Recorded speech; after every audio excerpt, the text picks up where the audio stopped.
Hey, it's me, MLV. Here is chapter 15 of Why You, Why Me, and it's titled A Hiccup.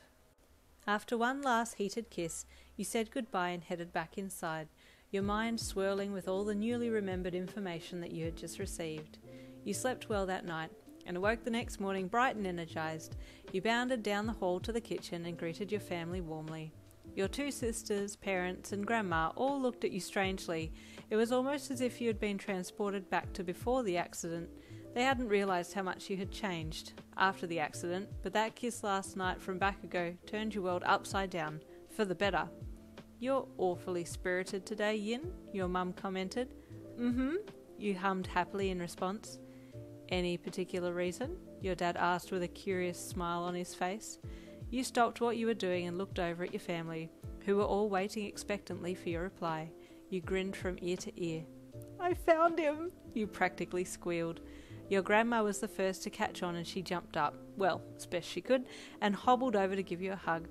"Oh, Yin dear, that's fantastic." She squeezed you tightly as tears of happiness pricked at the corner of her eyes. "Found who?" your dad asked, thoroughly confused. "You know how the specialist said something about my body possibly swapping with my soulmate, and I was acting weird for a bit there?" Your dad nodded. "Well, I found him," you said excitedly, bouncing up and down on your heels lightly. His face fell. "Is this the same person who would swear at us and call your sisters extras?" You paused momentarily. Yeah? And he almost got you expelled at school because of his behaviour in your body?" You hung your head. Yeah? "Well, honey, to be perfectly honest with you, I'm disappointed that this person is supposed to be your soulmate, because he sounds like a terrible person to me," he said, anger and indignation evident in his voice. "I don't care if you found him. I want you to tell him never to see or speak to you again." "But Dad, he's not that bad. I know what he used to be like, but once you get to know—" "No, I don't want to hear another word about this," your dad said, turning away from you and pulling his newspaper up to signal the end of the conversation. You looked at your mum. She gave you an apologetic look. "I'm sorry, honey, but I agree with your father. That person that you were swapping with was positively awful." Tears welled up in your eyes and your stomach churned. You looked at your sisters. "I didn't like it when you were mean to me and called me an extra," Mika said, pouting. "Same here," Zura said. "I don't like this guy. You need to find a different, better soulmate." Tears rolled down your cheeks and you fled from the kitchen back to your room. Why did they all hate him? Why couldn't they see him how you saw him? Sure, he was abrupt and rude at times, but he really did have a good heart underneath. You flung your door open and flopped down on your bed, burying your face into your pillow and sobbing. You were crying so hard you didn't hear your grandma enter and sit down beside you. Her thick but gentle hand on your back was the first indicator that someone else was present in your room, and you jumped violently. "Grandma," you said, startled.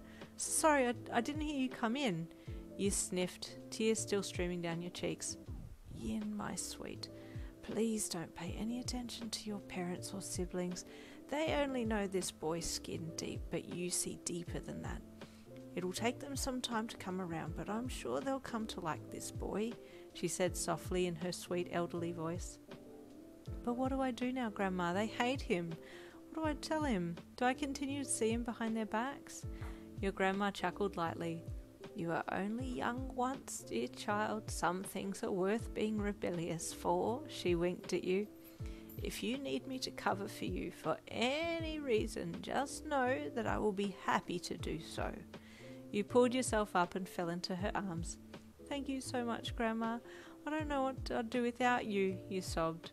She chuckled again and patted your head. "You're a sweet girl, and I trust your judgment of this guy. What is his name?" "Bakugou Katsuki, Grandma, and I'd really love for you to meet him," you said, feeling much better after the pep talk from Grandma. "We'll have to arrange it sometime then," she smiled. "Now, no more tears. You go and have some breakfast and continue to see him. I will keep it a secret from your parents and siblings." You grinned from ear to ear and bounced off the bed. Your grandma watched you go and sighed. "Ah, Yin, don't be like me. Don't let go of your soulmate because people tell you you should." She shook her head sadly, rising slowly from her seat. She walked to the door and headed after you, back down to the hall and to the kitchen. images from her own life flashing through her mind, the body swaps with the boy her age and never chasing it up. I wonder what he's doing now, if he's still alive. I'm too old to try and pursue him, she thought. She rubbed her back as she made her way down to the kitchen entrance. Everyone seemed to have forgotten about the intense conversation that happened only moments before, and she smiled. I'm grateful for this family, I truly am. She sat at the table and continued her breakfast, the image of a boy smiling at her remaining in her thoughts. I hope you are well, Sorahiko.